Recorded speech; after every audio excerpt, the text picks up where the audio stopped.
पर लिखो और उनसे कहो कि भारतीय पाठ्यक्रम में गौ माता का भी एक चैप्टर सब्जेक्ट में आना चाहिए।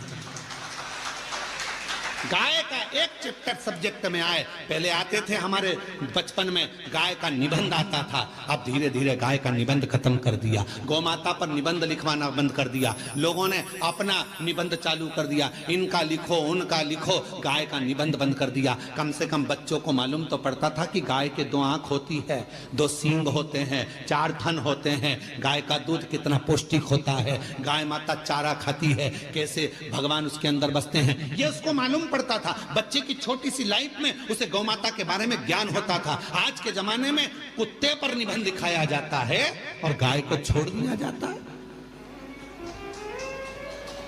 कहां गई गौ माता?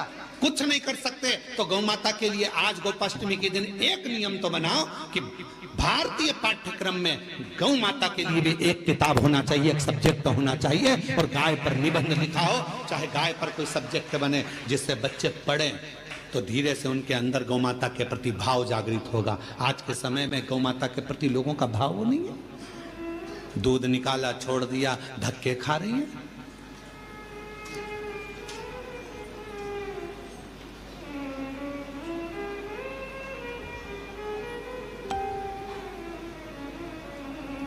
कई लोग चिल्ला चिल्ला कर कहते हैं इतनी सारी गौशाला खुल गई हैं, इसके बाद भी गाय रोड पर घूम रही है। हमारा निवेदन है, जो चिल्ला रहे हैं उनसे निवेदन है, उस रोड की सारी गाय को भर कर लिया और गौशाला में बांध दो। पर वो गौशाला में बनती तो है, थोड़े समय के बाद उसी गाय का सेठ आता है, रोज शाम को गाय को गाली देकर छुड़ाकर अपशब्द कहकर ले जाता है, दूध निकालता है, फिर रोड पर छोड़ देता है। हमारी गाय क्यों पकड़ के ले गए? क्यों बांधी तुमने गौशाला में? क्यों ले जाकर धर दी गौशाला में? गौशालाएं तो खुली हैं गौ माता के लिए। रोड पर खड़ी हुई गायों को भी रखने को सारी गौशाला के मालिक तैयार हैं, सारी गौशाला में गायों को रखने को तैयार हैं। पर जब गाय अच्छी हो जाती है, स्वस्थ हो जाती हैं, उनके मालिक फिर आकर खड़े हो जाते हैं। हमारी गाय तो लड़ाई करते, झगड़ा करते, अपशब्द करते, ताना देते, गौशालाओं में उपद्रव मचाते। कहना सरल है, करना कठिन है।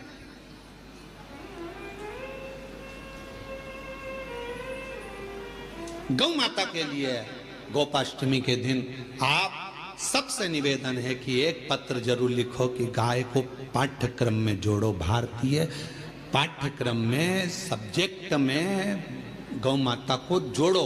पहली क्लास से लेकर 12th क्लास तक ही नहीं, कॉलेज तक गौ माता को जोड़िए और गौ माता पर एक सब्जेक्ट जोड़िए।